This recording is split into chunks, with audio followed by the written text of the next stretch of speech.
Energetic हो जाइए। Sir my name is बनाता हूँ sir. My name is Akshay Lande, manager finance. I am posted at cryogenics Nashik. Sir I just quickly start with my contribution.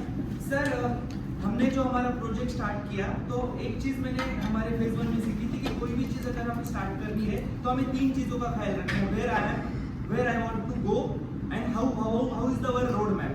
तो सबसे पहले हमने decide किया कि मुझे कहाँ जाना है। तो हमारा सर विजन है globally admire company for customer satisfaction, वो हमने फिक्स कर दिया। अब उधर जाने के लिए मुझे क्या रास्ते अपनाने हैं वो हम डिसाइड करेंगे। तो फर्स्ट वो फिक्स किया। दूसरी चीज सर, अगर मुझे वहां तक जाना है तो आज मेरे में वो क्या दिक्कत है कि मैं वहां तक पहुंच नहीं पा रहा हूँ, तो वो जो गैप है वो फिल करने के लिए हमने सर्वे किया। अब सर्वे 2 लोगों का किया सर। एक तो कोई भी ट्रांजैक्शन में 2 लोग हैं, एक तो एक कस्टमर है, एक कस्टमर अटेंडेंट है।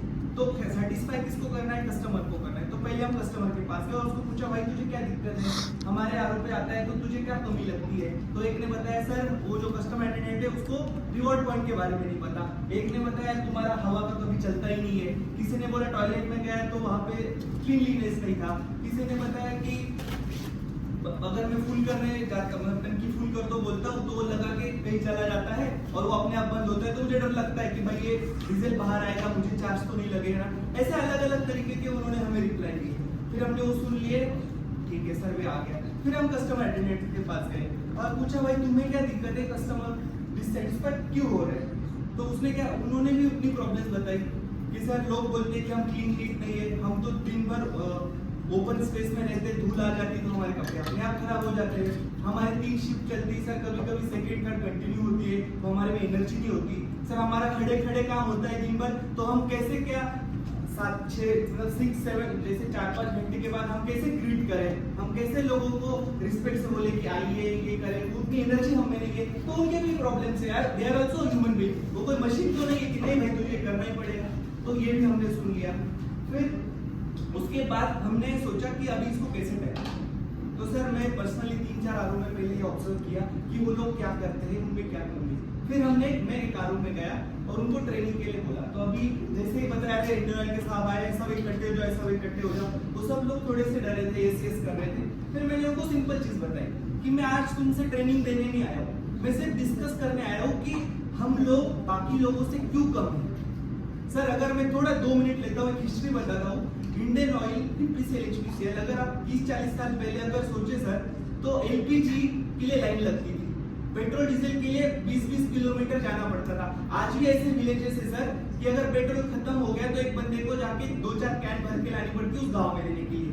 बट आज के डेट में ये हो गया है, नायरा है, एसआर है, रिलायंस जियो है, इसीलिए तो हमें इतना करना पड़ रहा है ना। नहीं तो हमारे पास कस्टमर की क्या कमी थी, हम तो मोनोपोलिस्ट बिजनेस में थे, इसीलिए हमने उस पर कभी ध्यान ही नहीं दिया। तो मैंने वो कस्टमर अटेंडेंट को बताया कि भाई तुम सही है, अरे तुम जो पेट्रोल डीजल बेचते हो ना वो कुछ यहाँ से खरीदते नहीं है, वो सऊदी अरेबिया से क्रूड ऑयल लाते हैं, हजारों किलोमीटर ट्रैवल करता है, फिर हम उसको रिफाइन करते हैं, फिर एंड यूजर तक पहुंचाते हैं। जैसे पानी देना पुण्य का काम है ना, वैसे पेट्रोल डीजल भी उतना ही पुण्य का काम है। अगर आप कोविड के केस में देखोगे तो अगर हम पेट्रोल डीजल नहीं बेचते तो लोग हॉस्पिटलाइज कैसे होते, अगर लोग ट्रैवल नहीं कर पाते तो वो मर जाते। अगर किसी को खाना चाहिए तो वो क्या हर उसके विलेज में थोड़ी हो पाएगा, वो कहीं दूसरे डिस्ट्रिक्ट से लाएगा, वो कैसे आएगा? वो हमारे पेट्रोल डीजल से आएगा। इसीलिए तुम जो काम कर रहे हो वो एक पुण्य का काम है। और दूसरी चीज, अगर कोई कस्टमर भी कुछ नेगेटिव बोलता है तो उसको भी समझिए ना। अगर आप कोई कपड़े लेने जाते हो, कपड़े पहनते हो तो आपको खुशी होती है, बट कोई ऐसा बंदा है जो पेट्रोल लेने का, अरे यार पेट्रोल डाल दिया मजा आ गया, क्योंकि वो सैटिस्फाइंग है। मैंने उनको समझाया कि तुम जो चीज बेच रहे हो उससे कस्टमर सिर्फ एज अ कंपल्शन के लिए भर रहा है, वो अपने सेटिस्फेक्शन के लिए नहीं भर रहा है। इसलिए तुम्हें वो समझना चाहिए कि कोई बंदा अगर आपके यहाँ आता है तो वो फ्रस्ट्रेशन मूड में ही होता है, तो तुम्हें क्या करना है। और मैंने उनको ये भी चीज समझाई कि अगर हम हमारा सेल क्यों बढ़ाना चाहते हैं, क्योंकि हमारा सेल बीपीसीएल, एचपीसीएल, रिलायंस ले रही है, तो वो उनमें ऐसी क्या चीज जाता है जो हमें नहीं है। दूसरी चीज, पेट्रोल डीजल चाहे मैं बीपीसीएल से भरवाऊं या इंडियन ऑयल से भरवाऊं, मोस्ट ऑफ द टाइम वो एक ही रिफाइनरी से आता है, तो मेरा प्रोडक्ट डिफरेंशिएशन 0 है। तो मुझे किस पे काम करना है, यूनिक बाइंग प्रोपोजिशन। मैं उसको क्या ऐसी एक्स्ट्रा सर्विस दूंगा कि जो वो मेरे पास आए। जैसे वो भूपेंद्र ने बोला कि हमारे पराशर सर ने भी वो समझाया था कि customer never buys product, he buys utility.